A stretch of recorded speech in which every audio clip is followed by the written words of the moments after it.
Tense को पढ़ेंगे। क्या पढ़ेंगे? सबसे पहले हम पढ़ेंगे प्रेजेंट टेंस। प्रेजेंट टेंस का मतलब वर्तमान काल।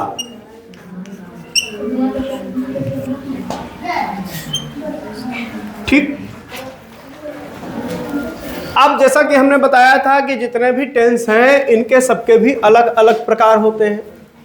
जितने टेंस हैं इनके सबके अलग अलग प्रकार होते हैं।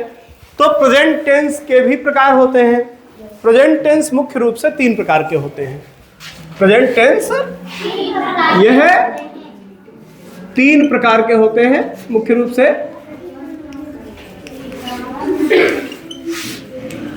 होते हैं। देखिए प्रेजेंट टेंस मुख्य रूप से किन 3 प्रकार के होते हैं? कौन कौन से 3 प्रकार होते हैं? पहला होता है सिंपल प्रेजेंट टेंस। कौन सा? Simple present tense. मतलब इसको अगर हम हिंदी में कहें तो कहेंगे साधारण वर्तमान काल, जिसमें बातचीत सरल हो। ठीक है, सरल वर्तमान काल।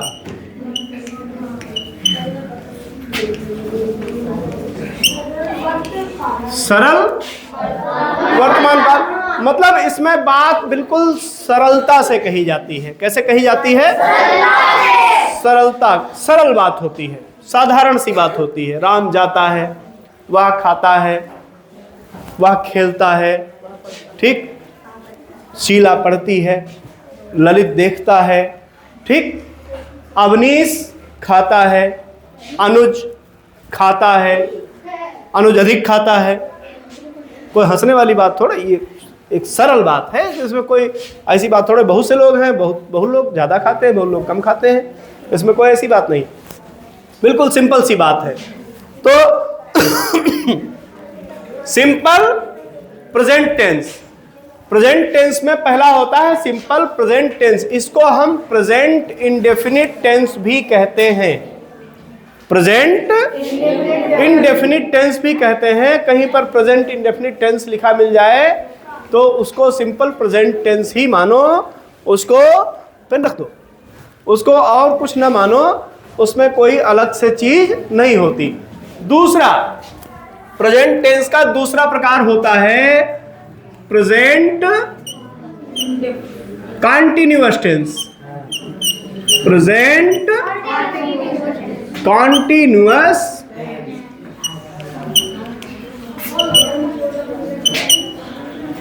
टेंस। कंटीन्यूअस का मतलब लगातार चलना। कंटीन्यूअस का मतलब लगातार, जिसमें निरंतरता हो। ऐसा काम जो अभी चल रहा हो। अच्छा, काम कोई चल रहा है, हमने तुमसे कहा कि एक सीढ़ी बना डालो, तुमने कहा ठीक। हमने पूछा क्या कर रहे हो, तुमने कहा सीढ़ी बना रहे हैं। सीढ़ी बना रहे हैं। अच्छा, जब सीढ़ी बन जाएगी तब क्या कहोगे? तब कहोगे सीढ़ी बन गई है। सीढ़ी बना रहे का मतलब काम अभी चल रहा है। काम अभी चल रहा है का मतलब काम पूरा नहीं हुआ है। ऐसे वाक्यों में वाक्य जब पढ़ोगे तो ये तुम्हें महसूस होगा कि अभी काम पूरा नहीं हुआ है। तो इसको हम अपूर्ण वर्तमान काल भी कह सकते हैं। क्या कह सकते हैं? अपूर्ण वर्तमान काल भी कह सकते हैं। ठीक। इस प्रकार के वाक्यों में हम वाक्य जब पढ़ते हैं उससे हमें यह महसूस होता है कि यह काम अभी किया जा रहा है, अभी काम खत्म नहीं हुआ है। ठीक। तो ये प्रेजेंट कंटीन्यूअस टेंस हो गया। और दूसरा सबसे अंतिम जो तीसरा है उसको हम कहते हैं present perfect continuous tense. Present perfect continuous tense.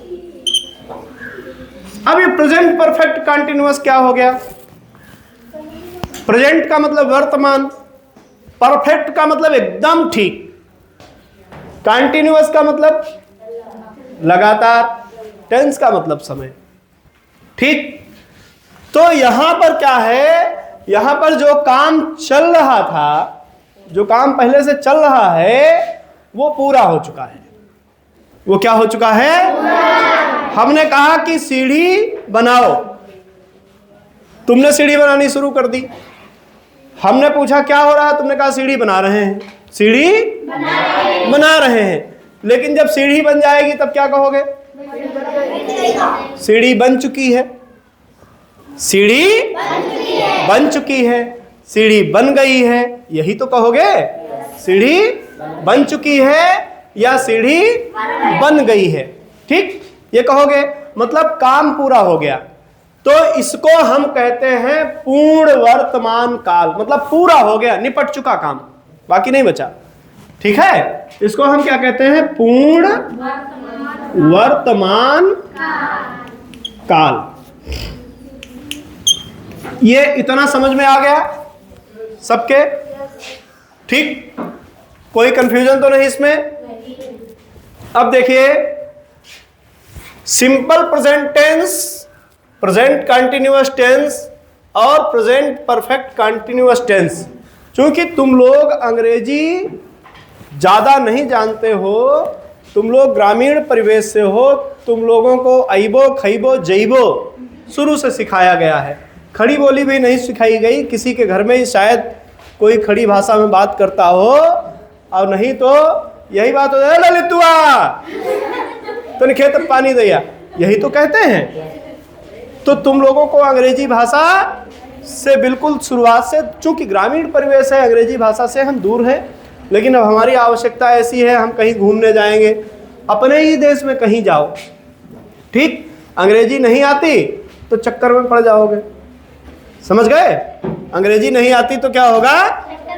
हाँ, जाने ही नहीं पाओगे। तुम दक्षिण भारत चले जाओ और तुम हिंदी में चिल्लाते रहो, वहां का आदमी अंग्रेजी जानता है और कन्नड़ जानता है, तमिल जानता है, मलयालम जानता है, ठीक, ये सब भाषाएं जानता है दक्षिण भारत के जो हिस्से हैं, ठीक, अंग्रेजी जानेगा और अपनी भाषा जानेगा। हम लोग क्या है, हम लोग केवल अपनी भाषा जानते हैं। तो हम हिंदी में उससे कुछ कह रहे हैं, अब उसके हिंदी तो खोपड़ी के ऊपर से निकल रही हो, तो कुछ समझ नहीं रहा, तुमने क्या कहा क्या नहीं कहा, उसको कुछ नहीं मालूम, उसको कुछ नहीं मालूम, और वो अपनी भाषा में कह रहा है, तुमको कुछ नहीं मालूम।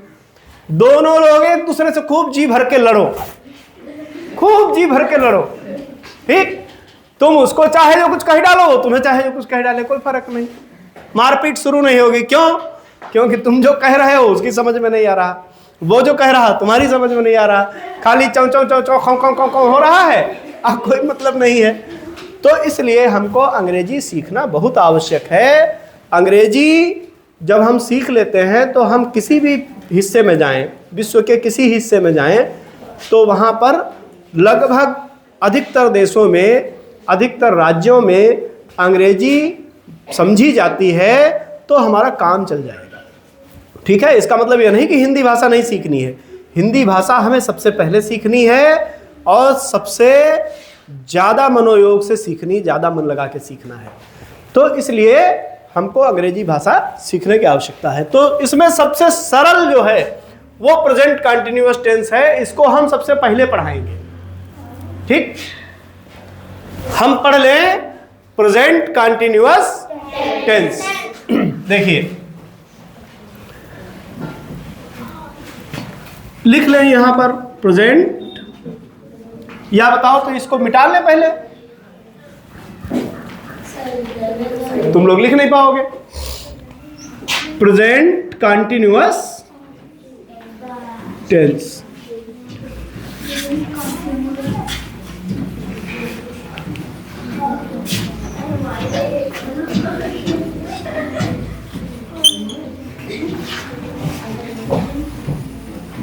देखिए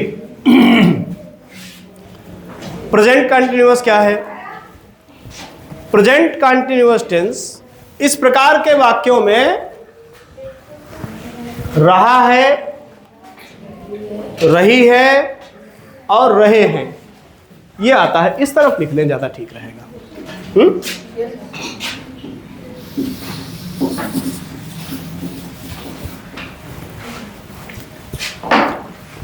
देखिए, देख तो सबको रही है। प्रेजेंट कॉन्टिन्यूअस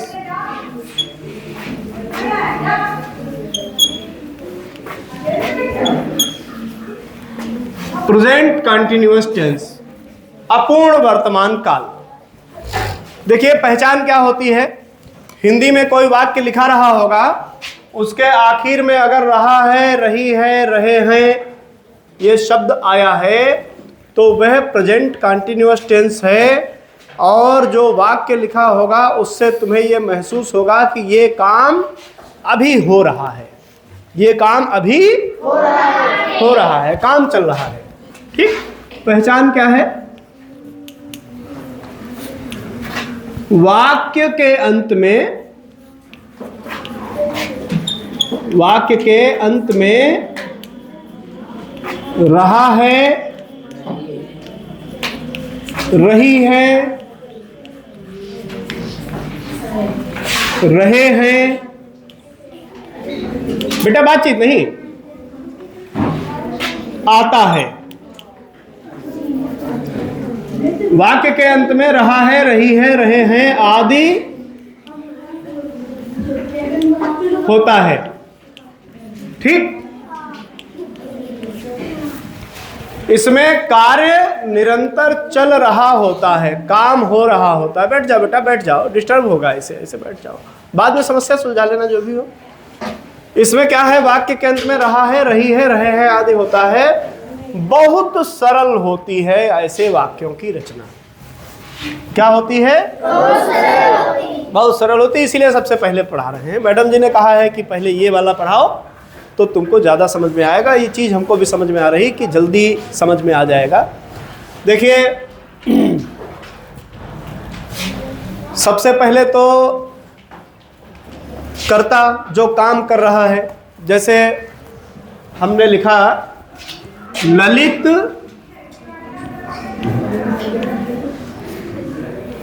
खेल रहा है। ललित खेल रहा है, तो खेल रहा है आखिर में आ गया, रहा है आखिर में आ गया, तो मतलब यह है प्रेजेंट कंटिन्यूअस टेंस। खेल रहा है का मतलब कोई आदमी अपनी आंखों से देख रहा है कि ललित खेल रहा है। बिना देखे कोई नहीं कहेगा। आदमी आंखें बंद किए है कहेगा ललित खेल रहा है? आदमी मैगलगंज में है कहेगा ललित खेल रहा है? उसको पता ही नहीं यहाँ का क्या हो रहा है। वो जब देखेगा तब बताएगा ना। अब जब देख रहा है तो कहेगा ललित खेल रहा है। इसका मतलब उसकी आंखों के सामने ये काम हो रहा है, काम चल रहा है। ठीक, अब इसको बनाने का तरीका क्या है? सब्जेक्ट मतलब जो व्यक्ति काम कर रहा है, जो व्यक्ति काम कर रहा है, करने वाला, कर्ता। ठीक, उसको क्या कहेंगे? सब्जेक्ट। नियम क्या है बनाने का? देखिए नियम, बनाने का नियम।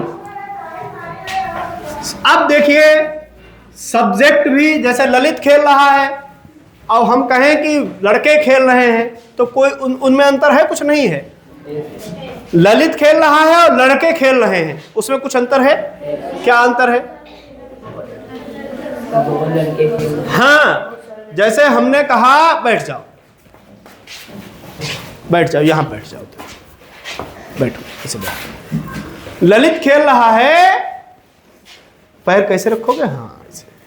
ललित खेल रहा है और लड़के खेल रहे हैं में बहुत अंतर है। ललित का मतलब अकेला खेल रहा है, लड़के खेल रहे हैं का मतलब कई लड़के हैं, बहुत लड़के हैं जो खेल रहे हैं। ठीक, तो इसका बनाने का नियम क्या है? इसका बनाने का नियम यह है कि अगर अकेला है, काम करने वाला अकेला है, खेलने वाला अकेला है, तो उसको हम कहेंगे सिंगुलर सब्जेक्ट। सिंगुलर सब्जेक्ट का मतलब एक वचन करता, यानी अकेला खेलने वाला। ठीक, क्या कहेंगे? Singular subject. हाँ,